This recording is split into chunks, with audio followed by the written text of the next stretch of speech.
मगाशी निवेदकांनी बोलत असताना सांगितलं, आम्ही हेलिकॉप्टरमध्ये उतरलो त्यावेळेस बाबा आत्राम मला म्हणाले, आम्हाला वाटत नव्हतं, पाऊस होता, ढग होते, आता हेलिकॉप्टर कसं यायचं आणि मग कसं उतरणार, त्याच्यामुळे आम्ही सगळेजण चिंतेत होतो आणि कदाचित कार्यक्रम आता कॅन्सल होईल आणि आम्हालाच इथं भूमिपूजन करावं लागेल का काय, अशा प्रकारची शंका त्यांना आली.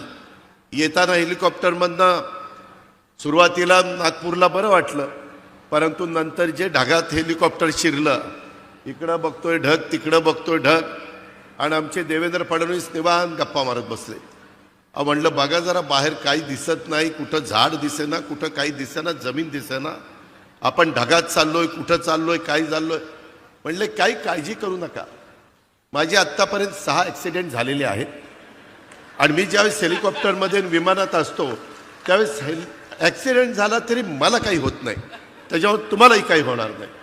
अरे बाबा म्हणलं आता हे काय सांगतोय, एक तर पोटात गोळा आलाय, आज आषाढी एकादशी, सारखं पांडुरंगा पांडुरंगा पांडुरंगा नाव घेत होतं मनात, आणि ह्या महाराजांचं आम्हाला उपदेश चाललेले होते, काही काळजी करू नका. आणि खरोखरीच येईपर्यंत इतके निवांत होते.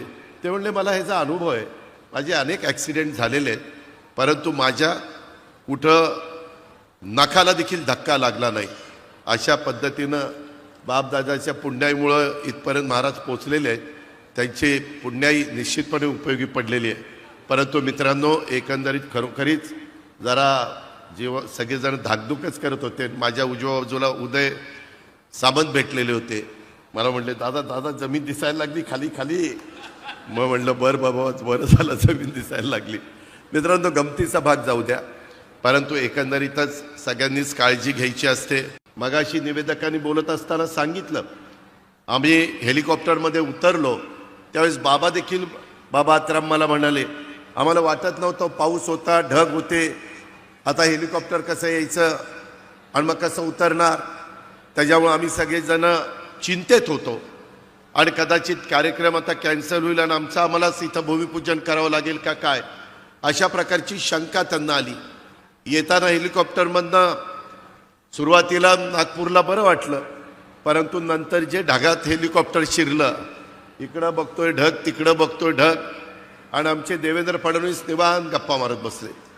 म्हणलं बघा जरा बाहेर काही दिसत नाही, कुठं झाड दिसेना, कुठं काही दिसेना, जमीन दिसेना, आपण ढगात चाललोय, कुठं चाललोय, काय चाललोय.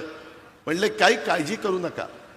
माझे आत्तापर्यंत 6 ॲक्सिडेंट झालेले आहेत आणि मी ज्यावेळेस हेलिकॉप्टरमध्ये विमानात असतो त्यावेळेस ॲक्सिडेंट झाला तरी मला काही होत नाही, त्याच्यावर तुम्हालाही काही होणार नाही.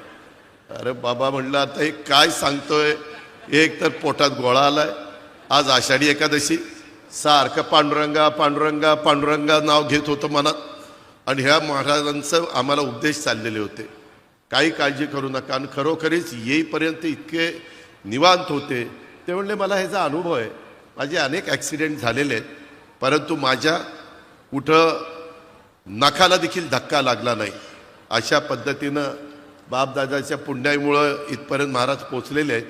त्यांची पुण्याई निश्चितपणे उपयोगी पडलेली आहे. परंतु मित्रांनो, एकंदरीत खरोखरीच जरा सगळेजण धाकधूकच करत होते. माझ्या उजव्या बाजूला उदय सामंत भेटलेले होते. मला म्हणले दादा जमीन दिसायला लागली खाली खाली. मग म्हणलं बरं बाबा, बरं झालं जमीन दिसायला लागली. मित्रांनो, गमतीचा भाग जाऊ द्या, परंतु एकंदरीतच सगळ्यांनीच